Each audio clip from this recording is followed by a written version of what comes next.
ကိုချစ်မြတ်နိုးတဲ့သူတယောက်ကိုစိတ်နဲ့အခက်မသိတဲ့အခါအလိုမကျစိတ်ဆိုးဒေါသတွေဖြစ်တဲ့အခါ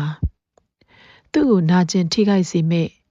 စကလုံးပြင်းပြင်းခါခါတွေနဲ့ကျမတို့ပြစ်ပေါက်မိတတ်ကြပါတယ်ပြီးတော့အဲ့ဒီဒေါသမာနနဲ့မောဟတွေကြားထဲမှာ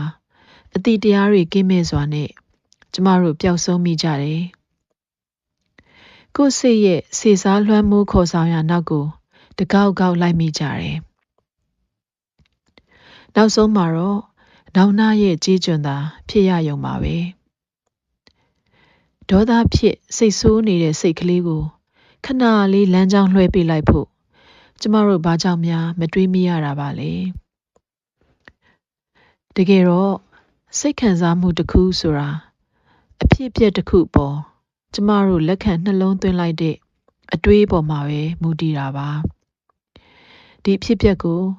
စိတ်ဆိုးဒေါသထွက်เสียလို့ကျမတို့နှလုံးသွင်းလိုက်တာနဲ့စိတ်ဟာ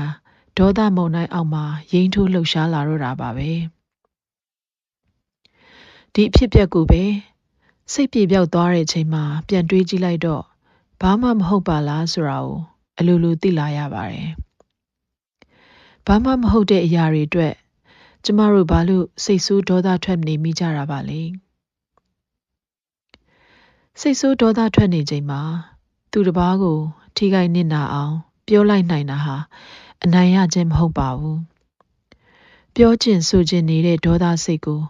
ခဏလေးငြိမ်သက်အောင်ထိန်းချုပ်လိုက်ပြီးဘာစကားမှမပြောပြစ်အောင်နှုတ်ဆိတ်နေလိုက်ခြင်းကသာကိုယ့်ရဲ့စိတ်ကိုအနိုင်ရခြင်းဖြစ်ပါတယ်အတားအဆီးမဲ့ပြောတတ်တဲ့စကားလုံးတွေထက်ထိန်းချုပ်ပြီးနှုတ်ဆိတ်နေလိုက်ခြင်းကကိုရောကိုချစ်တဲ့သူတွေရဲ့နှလုံးသားကိုပါအနာဒရမဖြစ်အောင်ကာကွယ်ပေးနိုင်စွမ်းရှိပါတယ်။ဒါကြောင့်ဒေါသထွက်ရင်နှုတ်ဆိတ်နေပါ။နားထောင်ပေးတဲ့အတွက်ကျေးဇူးတင်ပါတယ်။